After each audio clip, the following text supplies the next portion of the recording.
Assalamualaikum warahmatullahi wabarakatuh. Perkenalkan, nama saya Nafdiratul Aini, mahasiswa dari kelas A. Pada kesempatan kali ini, saya akan menjelaskan 7 pokok bahasan penting. Yang pertama ada pengertian dan ruang lingkup psikologi pendidikan. Yang kedua ada teori perkembangan dan belajar. Yang ketiga ada teori belajar behavioristik. Yang keempat ada teori belajar kognitif.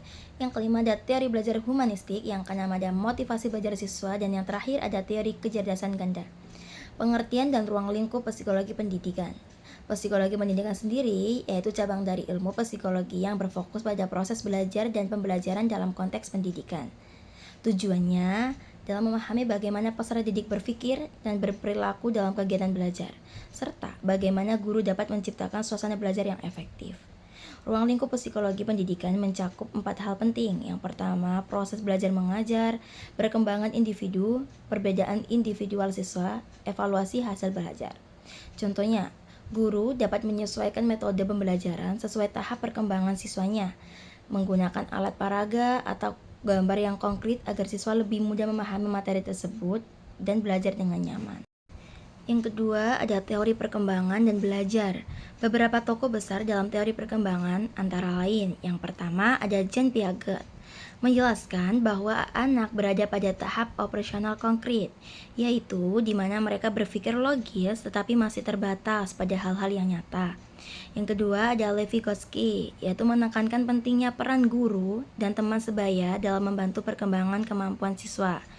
Yang ketiga ada Erik Erikson, menekankan perkembangan sosial dan emosional siswa berada pada tahap di mana mereka perlu mendapatkan penghargaan atas usaha belajar agar tumbuh rasa percaya diri.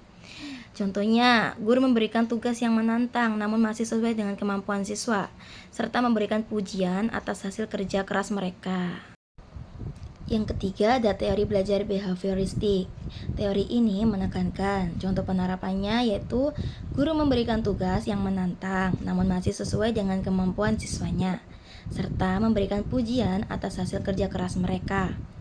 Bahwa belajar adalah perubahan perilaku akibat interaksi antara stimulus dan respon. Tokoh-tokohnya antara lain yang pertama ada Ivan Pavlov dengan teori kondisi klasik di mana pembelajaran terjadi melalui asosiasi antara stimulus dan respon. Yang kedua ada B.F. Skinner. Teori ini menekankan pentingnya penguatan positif dan penguatan negatif dalam membentuk perilaku.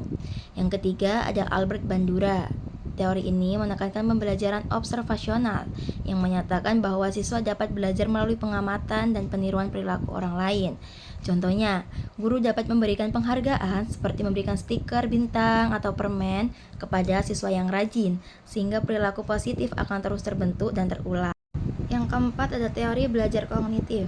Teori ini berfokus pada bagaimana siswa memproses informasi dan membangun pengetahuan. Pendekatan utamanya meliputi yang pertama, teori pemrosesan informasi. Belajar dipandang sebagai proses menerima, menyimpan, dan mengambil kembali informasi tersebut. Yang kedua, ada konstruktivisme siswa. Siswa membangun pengetahuannya sendiri melalui pengalaman belajar yang aktif. Yang ketiga, ada metakognisi, kesadaran siswa terhadap cara berpikir dan belajar mereka sendiri.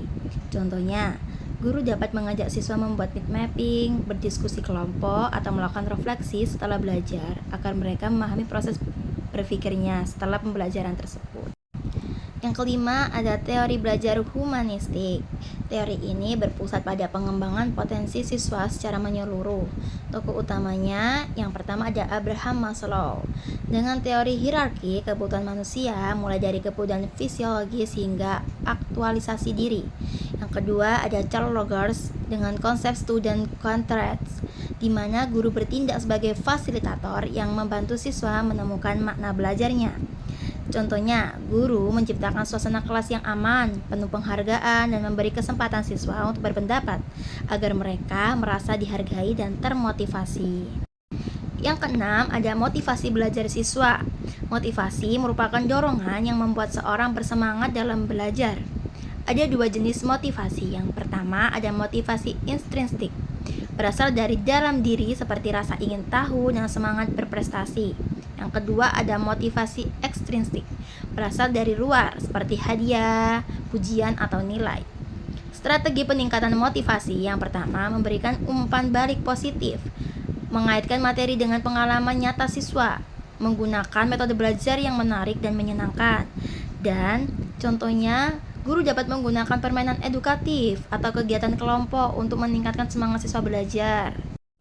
Yang ketujuh, ada teori kecerdasan ganda, dikemukakan oleh Howard Gardner. Teori ini menyatakan bahwa setiap individu memiliki berbagai jenis kecerdasan, bukan hanya kecerdasan akademik. Jenis-jenis kecerdasan menurut Gardner, yang pertama ada linguistik, kemampuan berbahasa dan menulis. Yang kedua ada logis atau matematis, kemampuan berpikir logis dan menghitung. Yang ketiga ada visual atau spasial, kemampuan memahami bentuk dan ruang. 4 ada musikal, kemampuan mengenali nada dan irama. Yang kelima ada kinestetik, kemampuan menggerakkan tubuh dengan terampil. Yang keenam ada interpersonal, kemampuan berinteraksi dengan orang lain. Yang ketujuh ada intrapersonal, kemampuan memahami diri sendiri.